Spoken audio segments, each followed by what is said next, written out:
My name's Kat, and I'm the children's librarian here at the Tewksbury Public Library.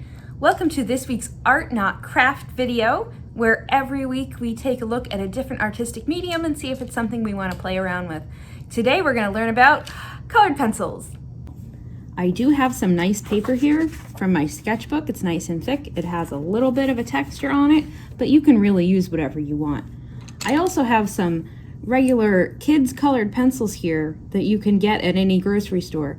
They make some really nice artist quality ones, but when you're just starting out, this is really all you need.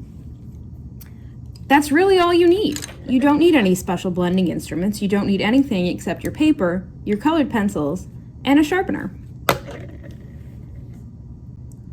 There's a lot of different techniques you can use when you're drawing with colored pencils. If you're just going like this, that's just a back and forth drawing. If you're shading with lines, that is hatching. If you go the other direction, that is cross hatching. If you do a lot of little dots, which you'll see more with ink, but you can absolutely do it with colored pencil, that is called stippling. If you're coloring with little circles, that's called scumbling. And of course you can kind of just go in every direction as well.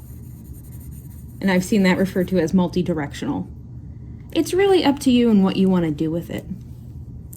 The other thing with colored pencils, it's kind of neat that you can change the color depending on how hard you press down. So if we go really, really light, and the harder you go, the darker it'll get. You might want to practice doing some gradients this way, from the darkest end to the lightest end. And you'll notice the more you go over it, the darker it gets, and the more the color blends together.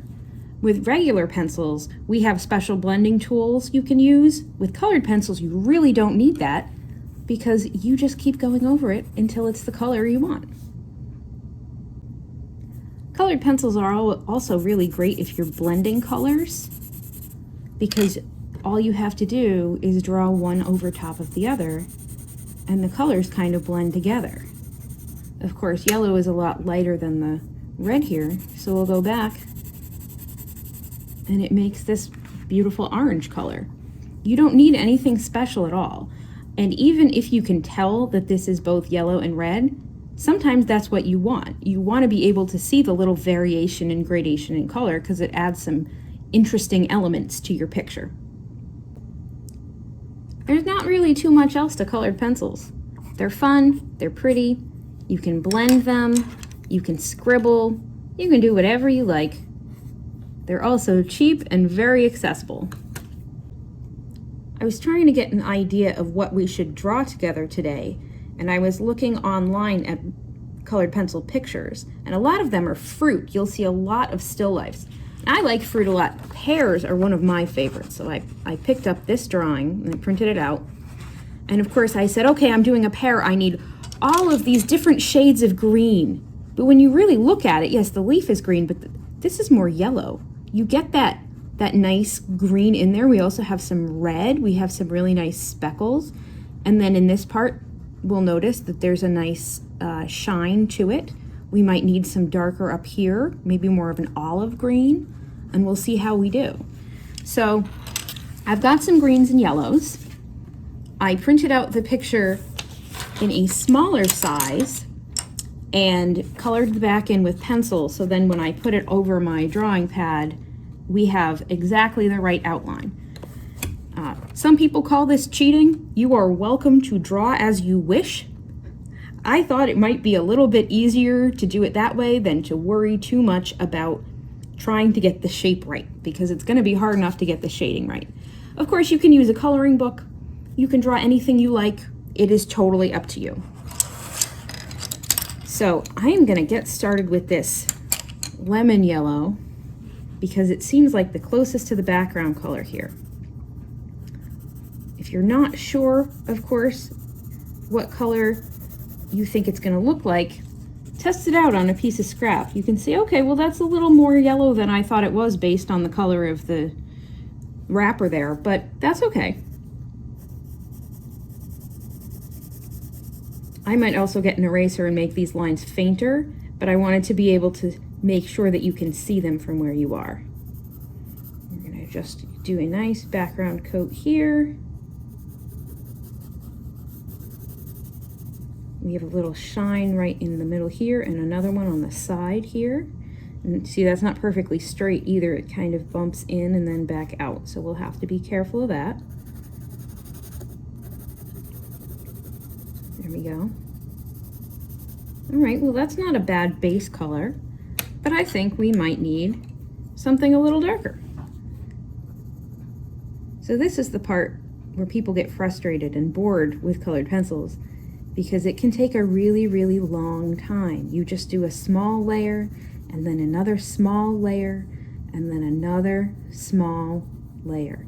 So I'm gonna do a few layers here and I will turn back the camera when we've got something to look at. Well, that's not bad, and we could leave it like that, but I think I'm gonna go do another layer over top. All right, that looks even better, but you know what? We're gonna keep going. All right, what do we think, my friends? It doesn't have the speckles on it yet, but we're getting a lot closer. I went in and noticed that the part on top of the stem here on the side has a little bit of a shadow. So I went in and did that with brown. You don't want to do a shadow in black because it'll be really, really dark. I might have to put some gray in this shadow here, but we'll see how it goes. Oh, hey, speaking of shadows, since we have this shine here, we can tell the light is kind of coming from this direction. So I went ahead and put a little shadow on the page underneath it, because we don't want our objects just like floating in space. It looks a lot more realistic if you have it grounded. Well, there we go, my friends. What do you think? I think it looks pretty neat. If you find that you have trouble with the points of your pencils breaking off, it happens. Just sharpen your pencil and keep going. If it happens a few times, that might mean that the part inside, the pigment inside is broken, and what you can do with that, since a lot of them are held together with wax, is put them in a sunny window for a little while, and it'll warm up enough that it'll re-solidify, and you'll be set to go.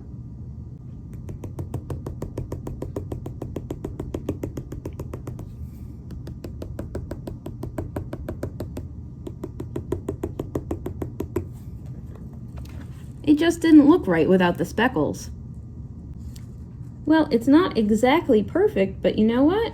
I think we did a pretty good job. I really like how this turned out. Of course, you can keep going if you want. You can still see a little bit of white in here. You can just keep coloring on top until it is completely filled in. But you know what? I'm doing this for fun, and I think it looks nice. Thank you so much for joining us for today's Art Not Craft video. I hope you had fun. You can follow us here on YouTube for lots of other arts and crafts tutorials, science experiments, and other great programs. And follow us on YouTube, Facebook, and Instagram at Tewksbury LIB. Have a wonderful day.